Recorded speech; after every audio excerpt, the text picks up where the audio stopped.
The first time he laughed at her, the entire diner froze. Plates paused midair, forks hovered, and even the old ceiling fan seemed to slow down. A billionaire with polished shoes and cold confidence had just crushed a waitress's dream like it was a silly joke, and people watched as her eyes struggled not to fill with tears. In that moment, it felt like the universe itself was split in two, on one side, limitless privilege, on the other, a fragile hope fighting to stay alive. Her name was Sarah, and she had spent years hiding dreams behind tired smiles. His name was Jonathan, a man known for his money, power, and the belief that ambition belonged to the already successful. What he didn't know was how deeply strength grows in people who have nothing. And exactly 1 week from that day, everything would change. Backhand index pointing right. If you believe in kindness, second chances, and unexpected miracles, like, comment, share, and subscribe to support inspiring stories like this. Sarah worked in a small diner on the outskirts of Portland, Oregon, living paycheck to paycheck. Her shoes were worn down from double shifts, and coffee stains lived on her uniform like permanent tattoos. Every night she stayed up late sketching designs for a bakery she wanted to open someday, had become her way of protecting her dream from the reality that she could barely afford groceries. Her idea wasn't just a business, it was a tribute to her mother's recipes, cinnamon rolls that made the whole house smell like comfort. Losing her mother young had turned those recipes into sacred memories, and a bakery felt like keeping love alive. But the world wasn't kind to dreamers without money. Jonathan entered the diner with a group of business partners, dressed in suits that looked too expensive to sit on the cracked leather seats. Sarah, exhausted but welcoming, served them politely, hardly expecting her life to cross paths with theirs. When one of the businessmen casually asked her if she had future plans beyond the diner, Sarah admitted her dream. She wanted to own a bakery one day. She expected nothing more than a polite nod. Instead, Jonathan burst into laughter. It wasn't just a laugh. It was the kind that says dreams are toys for the privileged, not working-class girls who carry debt like shadows. His laughter echoed through the diner, and Sarah felt the warmth drain from her face. She pretended not to care, but inside something cracked. When they left, people comforted her with soft looks, but no one could fix the feeling of being belittled. That night, back in her tiny apartment, she cried quietly over her drawings. She wondered if the world was right about her. Maybe dreams were meant for others. But while she cried, her hands kept tracing flour-dusted sketches, because giving up felt more painful than trying.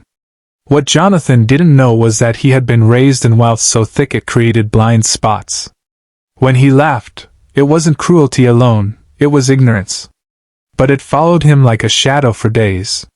His business partners stayed quiet, but later that night, one of them confronted him about his reaction. Something about the conversation dug into Jonathan's mind. He found himself thinking about that whistle of pain in her eyes, the determination beneath embarrassment, the sketches he had glimpsed on the counter before leaving. Something in him felt unsettled. For the first time in a long time, he remembered his beginnings. A mother who baked cookies to help pay bills, the smell of butter and sugar carrying hope into their tiny kitchen. Money had made him forget softness. That night he stayed awake thinking about Sarah, a stranger whose dream reminded him of a life he had buried beneath success. Over the next week, Jonathan couldn't shake the feeling. He asked his assistant to do a small background check, not to invade her privacy, but to understand her struggle. He learned she worked 3 jobs over the last 5 years, attended night classes, and still saved small amounts in a jar labeled bakery fund.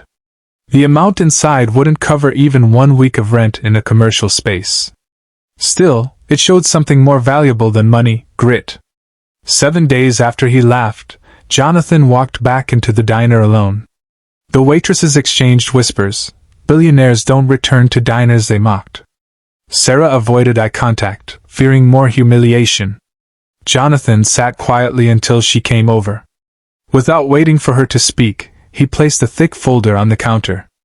Inside was a business plan, bakery name ideas inspired by her sketches, and documents showing a proposed investment contract that would make her the majority owner of a small bakery location downtown.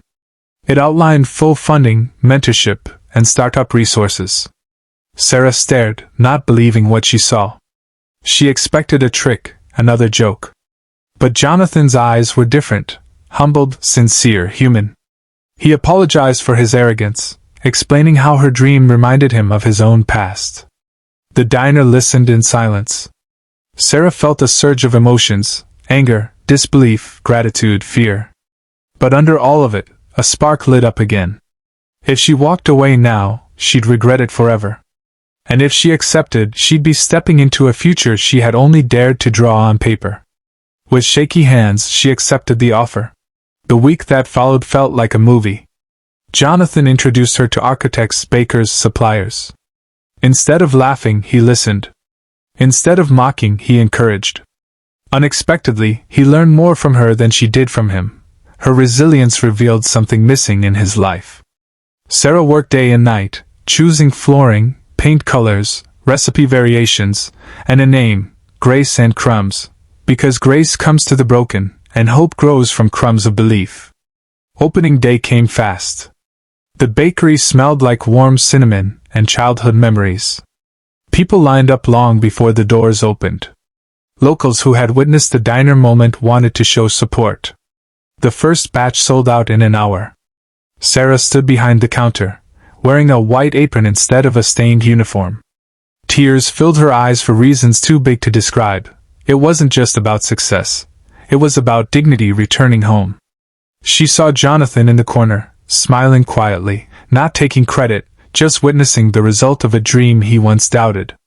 Backhand index pointing right. If this story touched your heart, please like, comment, share, and subscribe to help spread more stories about hope rising from unexpected places. Before we end, tell us in the comments, what dream are you holding on to despite the world's doubt? In the end, Grace and Crumbs became more than a bakery.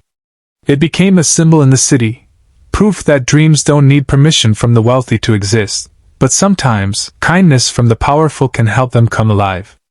Sarah hired others who had been underestimated, turning her success into a bridge instead of a pedestal. Jonathan often stopped by, not as a billionaire making an investment, but as a man rediscovering compassion.